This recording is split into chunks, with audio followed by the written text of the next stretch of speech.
আসসালামু আলাইকুম। আজকে আমরা কথা বলবো পল্লী বিদ্যুতের মিটারে আবেদন করার পর বা জামানত আবেদন করার পর আমাদের আবেদনটা বাতিল হয়েছে কিনা এবং আমাদের মিটারটা কোন পর্যায়ে আছে। অনেকদিন হয়েছে আবেদন করেছি কিন্তু মিটারটা পাই নাই।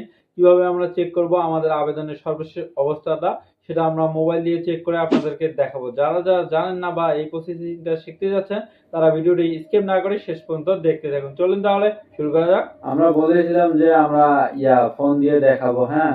আর রাত 10টার পরে কিন্তু পল্লী বিদ্যুতের কোনো সাইটে কিন্তু ঢোকা যায় না ফোন দিয়ে, হ্যাঁ। আর আবেদনের সর্বশেষ অবস্থা বা আবেদন কোনো কিছু দেখা যায় না। আমরা এই কারণে পিসি দিয়ে দেখাবো। আপনারা চাইলে অবশ্যই আপনার ফোন দিয়েও করতে পারেন, কোনো সমস্যা নাই। এই লিঙ্কে ক্লিক করে বরাবর আপনার ফোন দিয়ে যেভাবে ঢুকবেন সেভাবে আমরা পিসিতেও ঢুকবো, সেম কাহিনী। আপনারা চাইলে পিসি দিয়েও ঢুকতে পারেন, কোনো সমস্যা নাই। এখন আমরা যে কোনো একটা ব্রাউজারে আছি, ব্রাউজারে যাওয়ার পর পল্লী বিদ্যুতের যে ওয়েবসাইট আছে সেই ওয়েবসাইটে আমরা চলে আসবো। আপনারা এই যে এখানে দেখতে পাচ্ছেন এই লিঙ্কটা আমি এখানে দিয়ে দিলাম। এই লিঙ্কটা আপনারা এখানে লিখে ক্রমে বা আপনার ফোনে যেখানে পান আপনারা ঢুকবেন। ঢোকার পর এই যে এখানে দেখতে পাচ্ছেন আবেদনের ক্লিক করা লাগবে না, এখানে মাউস ধরে বা ফোনে হলে আপনারা ক্লিক করবেন।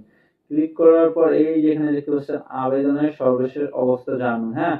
আমরা যেহেতু আবেদনের সর্বশেষ অবস্থা জানবো সেই কারণে আমরা এখানে ক্লিক করছি। ক্লিক করার পর এখানে আপনারা দেখতে পাচ্ছেন ট্র্যাকিং নাম্বার এবং পিন নাম্বার, আমরা এখানে দুইটাই দিব। আপনাদের আবেদন করার সময় অবশ্যই কিন্তু ট্র্যাকিং নাম্বার এবং পিন নাম্বারটা দিয়েছিল, আমরা এখান থেকে কপি করে নিয়ে সেখানে বসাচ্ছি।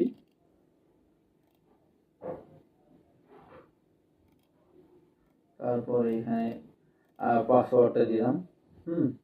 আপনারা আপনাদের মনের মতো করে দিবেন, কোনো সমস্যা নাই। এই যে এখানে দেখতে পাচ্ছেন আমার ব্রাউজারে আবার চলে আসলাম। এই যে এখানে দিবেন আপনারা হলো ট্র্যাকিং নাম্বার আর নিচে দিবেন পিন নাম্বার। এখানে আমি ব্লার করে দেওয়া আছে এই কারণে যাতে আমাদের ভিডিওটা রিমুভ না হয় ইউটিউব থেকে, হ্যাঁ। আমরা সাবমিটে ক্লিক করলাম। ক্লিক করার পর আমরা যদি একবারে নিচে চলে এসেছি, এখানে দেখতে পাচ্ছেন আবেদন করা হয়েছে হাউস সম্পূর্ণ। এখানে যতগুলো সবুজ চিহ্ন আছে, যদি দেখেন সবগুলো সবুজ তাহলে বুঝবেন যে আপনাদের আবেদনটা ভালো পর্যায়ে আছে। আর এখানে দেখতে পাচ্ছেন রিপোর্ট অনুযায়ী আবেদনটি বাতিল করা আছে। এখানে কিন্তু আমাদের আবেদনটা বাতিল হয়েছে। আপনারা এখানে যদি বাতিল লেখা থাকেন দেখেন, সেক্ষেত্রে মনে করবেন যে এখানে বাতিল। এই যে এখানে আবেদনকারীর কারণ বলে দেওয়া আছে এখানে কি কারণে। এই আবেদনকারীর কিন্তু আগে একটা মিটার আছে, এই কারণে কিন্তু এনার আবেদনটা বাতিল হয়েছে। এখন যদি আমরা আর একটা আবেদন নেই, আবেদন নাম্বার নিয়ে এখান থেকে আমরা আবেদন নাম্বারটা কপি করতেছি। করার পর আবার ওখানে যাব সর্বশেষ অবস্থা জানার জন্য, এখানে দিলাম। দিয়ে দেওয়ার পর তারপরে এখানে আমাদের পাসওয়ার্ডটা নিলাম।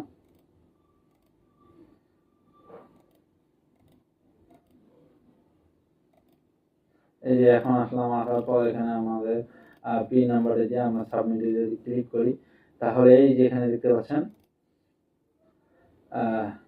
এখানেও কিন্তু আবেদনটা বাতিল আছে।